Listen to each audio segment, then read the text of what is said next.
Good afternoon, St. John's. You're very welcome as you join us here this afternoon for this live broadcast. Us being, well, delighted to be joined by Dundee's. Catherine and I are going to talk a little bit about a day away. We're going to have in August, more of that in a moment or two, so you're very welcome. Connor is keeping an eye on the camera here. I'm delighted.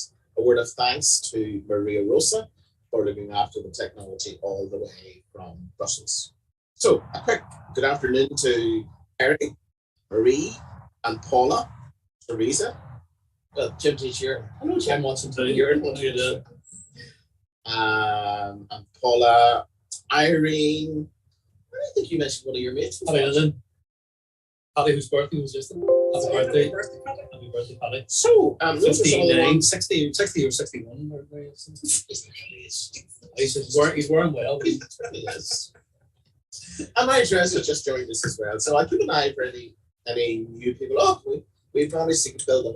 We're now double figures. We're now 10 watching. Wow, Hollywood next. So Hollywood next, absolutely. So we're going to talk a little bit about a day next month. Wednesday, 17th of August. We'll get this right. Poetry and prayers, a monastic trail around Loch Ness. Yep, Jim. That's it. Hello, everyone. So, to go back to the beginning about this poetry and prayers experience or tour, it's the brainchild of a woman called Christine Doherty from Randallstown, a friend of mine, and someone very active in the life of our diocese here. And she has for a long time had a love of Loch Ness and a love of monasticism and the kind of monastic heritage we have.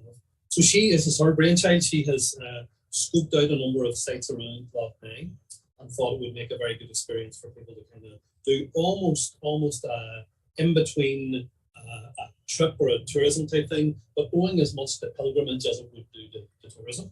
And so she invited me to get involved, and I've been involved in the background with Christine building this thing up now. And it will be, as it says, a day of both poetry and prayer. And we will visit different sites around Loch Ness. So not many people know really the history that there is around Loch Ness. It's amazing. In fact, not many people know what came after St. Patrick and the monasteries that grew up all over the place, all over Ireland, leading to us being known as this land of saints and scholars. And believe it or not, all around Loch Ness, we have these sites that date way back. For example, on our day, we'll begin in Antrim at the Round Tower, which was built around the year 456. 456. Way back. And it's the Round Tower, Steeple Road in Antrim. The Round Tower there is actually one of the best examples of a very tall round tower in all of Ireland. But I would be very surprised if any of you watching had ever visited. And it's kind of like that. All these little places that we visit around the loch are places that people will not have visited before. Don't go to stop there. I'd be very surprised if any people watching have visited the Round Tower. Would you let us know, have you not visited? So yes or no, have you visited the Round Tower now? Connor, you have? Oh, here, hold on. Maybe everybody has visited the Round Tower. So, let's see what they say. Yeah. Was there a photograph of that? Did you send it? Oh yeah, there'll be if Maria Ross in the background. If you have the suite of photographs, you'll see there's only one big, tall round tower, and that's the Antrim. That's the Round Tower of Antrim. The Round Tower is on. When you go there, there's a big stone and a round tower, and not much of anything else that would suggest its history. But it was actually flattened out, I think, in the 18th century, from being the ruins of an old monastery, dedicated to Saint Eadh, Aodh, which I believe is pronounced Eadh. Bishop Alan McGuigan told me how to pronounce it. And it was dedicated to him, but it does have an association with St. Comgall, with some rumours even being that St. Comgall's body was buried at that site, but I don't think that's entirely true. However, interestingly, our Catholic Church in Antrim is called St. So there's definitely a link there. So on our day, will I begin to give some detail of Yes, please. I just wanted to sort of see when you put it out there. A number of people have come back and said no. They haven't been. Well, how your horses? How your horses? Because you're all invited to come along on Wednesday, the 17th of August, to do our poetry and prayer tour around the loch. Time of the day? So this is how it's going to run. Okay, we're going to have mass here in St. John's at noon, at midday. So come for mass, and then after mass we're going to get on with this. This is a coach-based experience. So we go between our sites and we go by coach. So it's all very comfortable, very easy. However, there is a level of walking when we get to the sites, but I will come back to that. Yes, I have. We know saying we've got it. Yes. So we'll begin after noon mass, midday mass. We'll go to Antrim. We'll begin at the Round Tower in Antrim and Steeple Road. That's really where we'll set up our experience, and we'll begin to think about the nature of what we're doing, because, as I say, this is not simply a history tour or a tourist tour. It owes as much to pilgrimage, and each site that we visit will suggest a spiritual thing that we will pray with and reflect on and share together, if that's how people feel they want to do. For example, in Antrim, our theme is disconnection. So there's something of this experience is coming away from our normal everyday lives and busyness and whatever else we have, and disconnecting from that in order to connect to something deeper. So that's where Antrim Round Tower will be where we begin to do that. We'll then move on from there to Cranfield, which is just outside Randallstown, that townland there just outside Randallstown. Now, Cranfield is the site of a number of things. It's a very active site. There's an old church there that dates back from the 13th century, the ruins of a church around which there's a beautiful old graveyard. But it's also on the site of a 6th century monastery associated with St. Alban. It also has a holy well, which is St. Alban's well. It's named for St. Alban, Tubber. It also then has the well is guarded by trees, which have all sorts of ribbons and rags hanging from them. That kind of tradition of dipping a rag into a holy well and either touching the affected part of your body or praying for someone and hanging up in the tree. It also has a stone associated with St. Alban, which apparently, if you've got a bad back, now come along if you have a bad back, because if you lie on this stone, it cures your back. Now, I have lain on that stone 3 times. Enough said. And there's also a tradition there that's going up of throwing pebbles in Lough Neagh, and so that's our second site will be in Cranfield. We then move on up to Ardbow, which is in County Tyrone, but we will stop in between on the way and we'll go to the bathroom and visit a shop. We'll go to Ardbow. Now, Ardbow again, Maria Rasa, if you have the site or the picture there that looks like looking through an old stone window, you could share that. That's from dates to around 1300 there.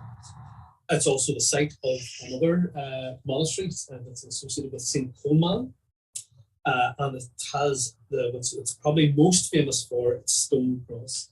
It has the 3rd highest stone cross in Ireland. So if you're anybody listening and watching, can you put in the comments where is the highest stone cross in Ireland? Ardbow is the 3rd highest. It's standing at 5.6 meters, and the highest is 7 meters. And see if you can put in the comments anybody who knows that. You're not allowed to Google, but it's a wonderful stone cross there. So that's our 3rd space. Our site is there. And Jim, just on the bus between sites, what happens? On the bus in between sites, we continue to hold our spirit of the day, which is very much about poetry and prayer. Now there's space for chat and meeting each other. We might even have a song or two. I did this, Christine and I did this tour last week, and I had the guitar and we had a great sing song all together on the bus. So the bus should be seen very much as part of the whole experience. From Ardbow then we go to our final stop, which is Benburb Priory. So this is a working priory, a monastic thing to it. However, it's a real transition from one thing to another as the religious order, the Servite order, as they find their number aging and smaller. So we get a chance to visit the house there, the grounds there. It's just astounding. It's a beautiful place, taken over during the Second World War from the Bruce family who owned it at that time and used to house soldiers, but also one of the rooms was used as an operating theatre for injured soldiers, and we can get to visit and see all of that there. And then we will round off our day with an end of day reflection before having a bite to eat in the cafe at Benburb. So the day includes food. The day will include food. So the day includes the coach, the being erected and the poetry and the prayers, and the light supper in Benburb. We should leave Benburb probably around 6:30 to 7 and be back in Belfast 7:30 to 8. So it's a good full day. If you think about it, you're going to begin your day with mass at noon, and it'll take you right through into early or mid evening. So it'll be a good day to come away. People who would like this, people who like poetry, people who like prayers, people who like this, to know something of our cultural heritage, something of our history around these parts. People who love nature, the monks just love nature. They farm the land all around these places. Anybody who wants to come away and get back to nature would really enjoy it as well. So there's a range of people who I think would really enjoy this sort of day.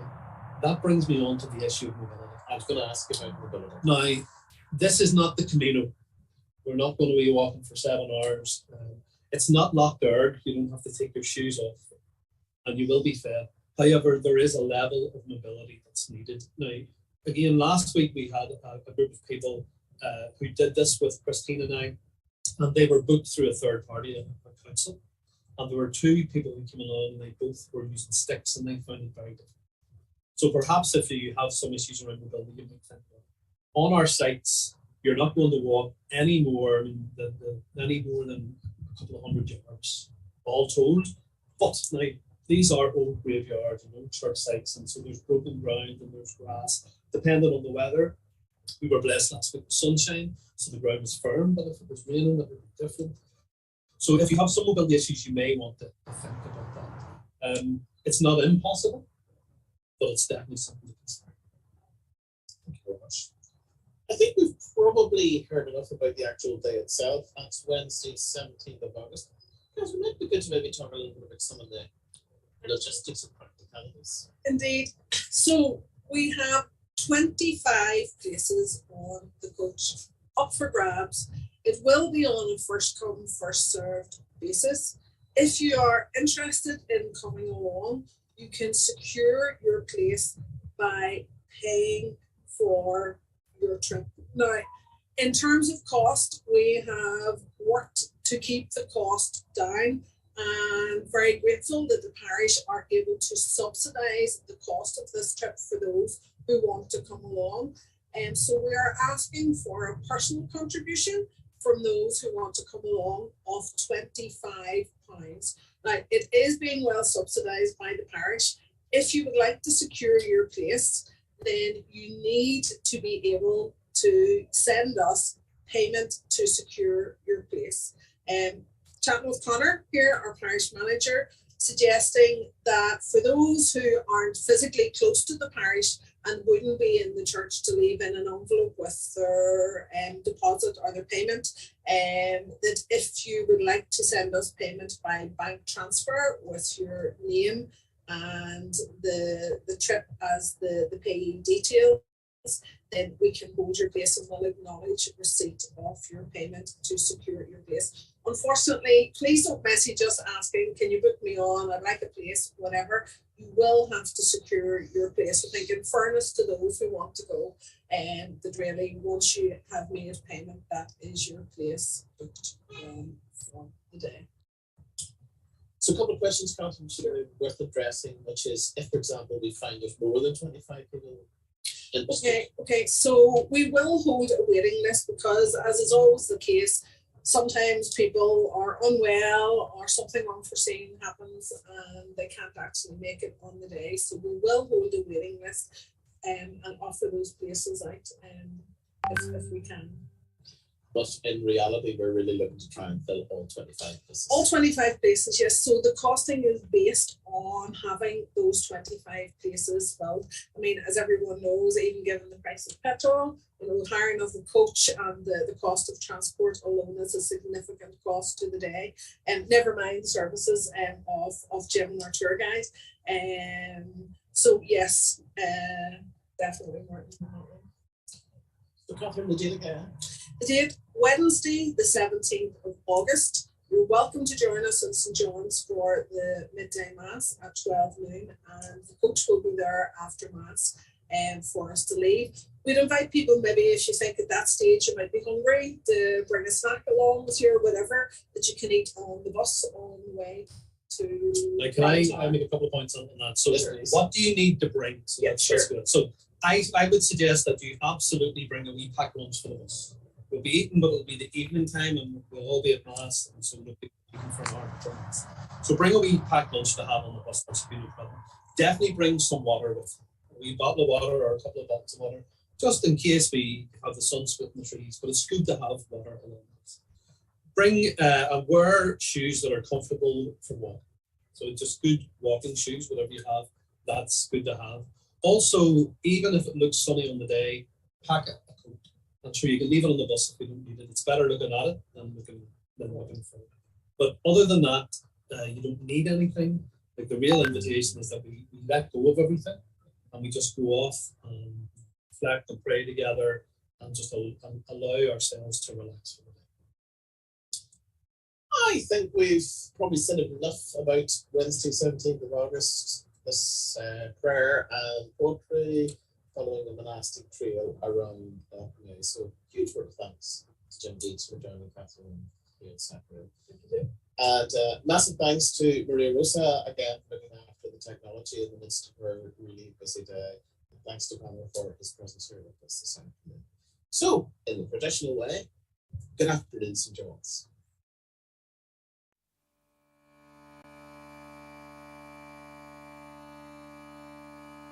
Thank you.